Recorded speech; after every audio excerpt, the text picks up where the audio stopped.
लत लगी कि वो 1.25 करोड़ रुपए लुटा बैठा और उसकी वजह से जमीन जायदाद तक बेचनी पड़ गई। ये रिपोर्ट ध्यान से देखिए।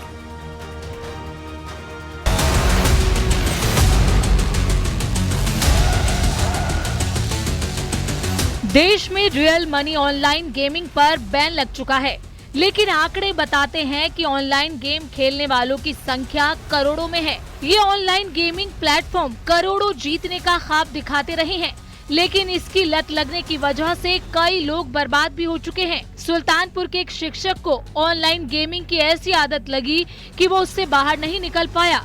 करोड़पति बनने का सपना तो पूरा नहीं हुआ, 1.25 करोड़ रुपए गंवा जरूर दिए, जमीन जायदाद तक बेचनी पड़ गई। पूरे भार थाना क्षेत्र के रहने वाले शिक्षक फूलचंद ने पिछले साल नवंबर के महीने में ऑनलाइन गेमिंग शुरू की। उसे ऑनलाइन गेम खेलने की ऐसी लत लगी कि वो दिन रात उसी में लग गया। उसे लगा कि वो इन गेम्स को खेलकर रातों रात करोड़पति बन जाएगा, लेकिन मामला उल्टा पड़ गया।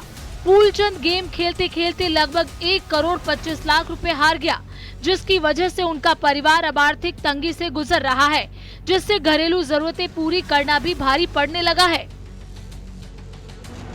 मैं ऑनलाइन गेमिंग ऐप के बारे में उन्होंने मुझे जानकारी दी और उसी से मैंने शुरुआत की। उन्होंने एक पैटर्न बताया और 3-4 दिन मैंने उसमें नोटिस किया। उस पैटर्न के हिसाब से मैंने उसमें पैसे लगाए। शुरुआत में मेरे पास 6-7 लाख रुपए थे और मैंने लगा दिया सारा पैसा।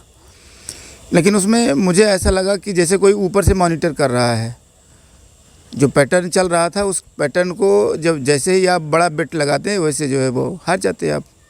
तो इस हिसाब से अच्छा इतना जाने के बाद फिर कोई जान ना पाए, घर वाले ना जान पाएँ, यार दोस्त ना जान पाएँ, बदनामी ना हो, इस डर से मैंने ये दूसरा गेम खेलना शुरू कर दिया। जैसे वो पैसा लौट आए एक डर से, फिर उसमें धीरे धीरे हारता गया। बहुत ज़्यादा कोशिश की, घर वाले ने 5 बीघा खेत बेचे, सुल्तानपुर में ज़मीन बेचे, लगभग 60 लाख का सब कुछ हुआ। लेकिन उसके बाद फिर 1 महीने बोलते थे, 1 महीने बंद किए थे, उसके बाद फिर खेलने लगे। फूलचंद की माने तो गेम खेलने के लिए उन्होंने लोन लिया, यहाँ तक कि दोस्तों से भी उधार में पैसे लिए। फूलचंद को अब काफी पछतावा हो रहा है। इसे वो अपनी जिंदगी की सबसे बड़ी भूल मान रहे हैं। उसमें ये होता है कि मान लीजिए किसी मित्र को ज़रूरत, मैंने पैसे लिए हुए हैं 50,000 की और आपको मांगने से कहीं से या जुगाड़ आपको 20,000 होता है, तो दिमाग उस हिसाब से ब्रेन भी ये लोग हैक कर लेते हैं। तो अब दिमाग में ये चीज़ आती है कि 20,000 का 50,000 कैसे बन पाएगा। तो आदमी लास्ट चांस लेने के चक्कर में दोबारा फिर गलती कर जाता है और ये यहीं ठगी का शिकार हो जाता है। वहीं जब ये मामला पुलिस के पास पहुंचा तो पुलिस ने अपनी पड़ताल शुरू कर दी। सीओ सिटी की माने तो साइबर थाने की टीम ऐसे स्कैम करने वालों की धरपकड़ कर रही है। देखिए, ऑनलाइन गेमिंग से हमारी युवा पीढ़ी और बच्चे फाइनेंशियल लॉस में जा रहे थे। सट्टेबाजी इत्यादि करके इनको आर्थिक परेशानी और सामाजिक समस्याओं का सामना करना पड़ रहा था। पुलिस को भी वर्कआउट करने में काफी मेहनत करनी पड़ रही थी। इस बिल से सामान्य नागरिक को और पुलिस को काफी सहायता मिलेगी, जिससे कि लोग सट्टेबाजी और अन्य लतों से बचेंगे, उनको फाइनेंशियल लॉस नहीं होगा और कई सारी समस्याओं से उनको निजात मिलेगी। बताया जाता है कि देश में करीब 40 करोड़ से ज्यादा लोग ऑनलाइन गेम की चपेट में हैं। अब तक लोग 20,000 करोड़ रुपए से ज्यादा रकम लुटा चुके हैं। सुल्तानपुर से अजीत गिरी के साथ bureau report, news 18 UP Uttarakhand. Lalitpur में 3 बच्चों की मां अपने प्रेमी के साथ भाग गई। उसका पति थाने के चक्कर काट रहा है। आपको एक रिपोर्ट दिखाते हैं।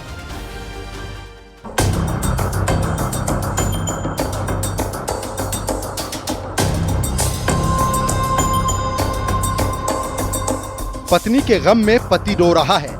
अपने बच्चों के लिए बेहद परेशान है, क्योंकि उसकी पत्नी अपने प्रेमी के साथ फरार हो गई।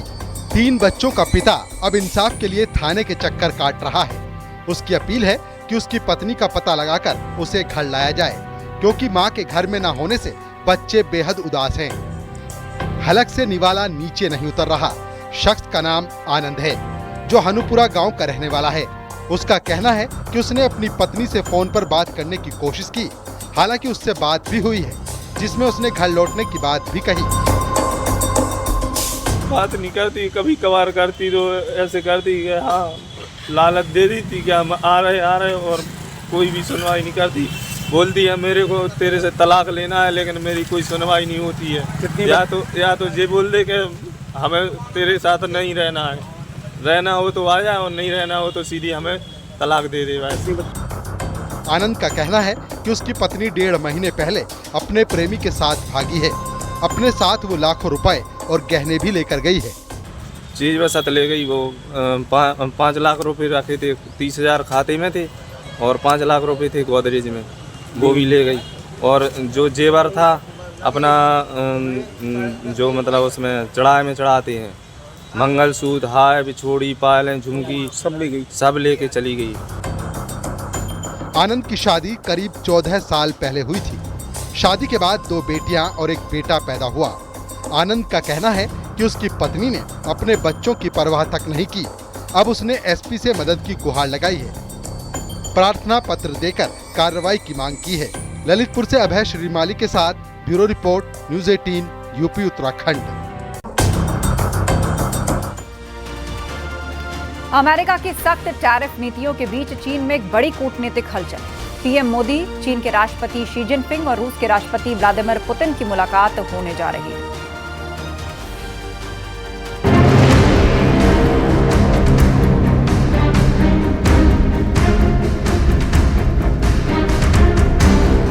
चीन की धरती पर एक ऐसा वैश्विक मंच सज चुका है जिस पर इस वक्त पूरी दुनिया टकटकी लगाए देख रही है। तियानजिन शहर एक ऐतिहासिक मुलाकात का गवाह बनने जा रहा है। 31 अगस्त से 1 सितंबर तक यानी 2 दिन के एससीओ शिखर सम्मेलन में भारत के प्रधानमंत्री नरेंद्र मोदी, चीन के राष्ट्रपति शी जिनपिंग और रूस के राष्ट्रपति व्लादिमीर पुतिन की मुलाकात होने जा रही है। ट्रंप की सख्त टैरिफ पॉलिसी के बीच इन 3 राष्ट्रों के लिए एससीओ का मंच एक समीकरण के संकेत दे रहा है। और ये संकेत ऐसे वक्त में मिल रहे हैं जब अमेरिकी राष्ट्रपति डोनाल्ड ट्रंप के टैरिफ वॉर ने भारत और चीन दोनों देशों पर दबाव बनाने की कोशिश की है। भारत पर 50% टैरिफ की मार का असर, चीन पर कारोबारी प्रहार और रूस पर प्रतिबंधों की चुनौती, इन तीनों के सामने एक ही किरदार है, अमेरिका के राष्ट्रपति डोनाल्ड ट्रंप। लिहाजा ट्रेड वॉर के इस माहौल में 3 बड़े नेताओं का एक ही मंच पर आना किसी आम मुलाकात से कहीं ज्यादा मायने रखता है। माना जा रहा है कि ये समिट सिर्फ औपचारिकता नहीं बल्कि वैश्विक राजनीति की नई पटकथा लिखने का मंच बन सकती है। एससीओ को इस बार एक साधारण रीजनल फोरम नहीं बल्कि ग्लोबल साउथ की ताकत दिखाने के मंच के तौर पर देखा जा रहा है। शी जिनपिंग इसे चीन की नई नेतृत्व क्षमता का प्रतीक बनाना चाहते हैं। भारत के लिए भी ये बैठक बेहद अहम है। एक तरफ पाकिस्तान के प्रधानमंत्री मौजूद रहेंगे और वहां आतंकवाद पर भारत का सख्त रुख साफ दिखाई देगा। दूसरी तरफ ट्रंप की टैरिफ पॉलिसी भारत को मजबूर कर रही है कि वो एशिया में नए विकल्प तलाशे, जबकि रूस जो पहले से पश्चिमी पाबंदियों से घिरा है, इस मुलाकात को तीनों देशों के बीच समझ बढ़ाने का अहम कदम मान रहा है। यानी इस समिट की गूंज सिर्फ तियानजिन तक सीमित नहीं बल्कि वैश्विक राजनीति में इसकी गूंज दूर तक सुनाई देगी। 3 बड़े नेता मोदी, शी और पुतिन का एक साथ मंच पर आना अपने आप में संदेश देता है। ये वही वक्त है जब अमेरिका ट्रेड वॉर के जरिए नई आर्थिक दीवारें खड़ी कर रहा है। भारत और रूस ऊर्जा और रक्षा सहयोग को नई दिशा देना चाहते हैं। चीन अमेरिका को जवाब देने के लिए क्षेत्रीय और वैश्विक गठजोड़ की ताकत दिखाना चाहता है। मोदी का 7 साल बाद चीन दौरा संकेत है कि भारत कूटनीतिक स्तर पर बैलेंस बनाना चाहता है। अगर इस बैठक में त्रिपक्षीय वार्ता का कोई ठोस नतीजा निकलता है तो ये न केवल एशिया बल्कि पूरी दुनिया के शक्ति समीकरण को प्रभावित करेगा। ये समिट आने वाले समय का संकेत है, एक मल्टीपोलर वर्ल्ड की तरफ बढ़ता कदम, जहां अमेरिका के टैरिफ वॉर का जवाब 3 बड़ी शक्तियां मिलकर दे सकती हैं।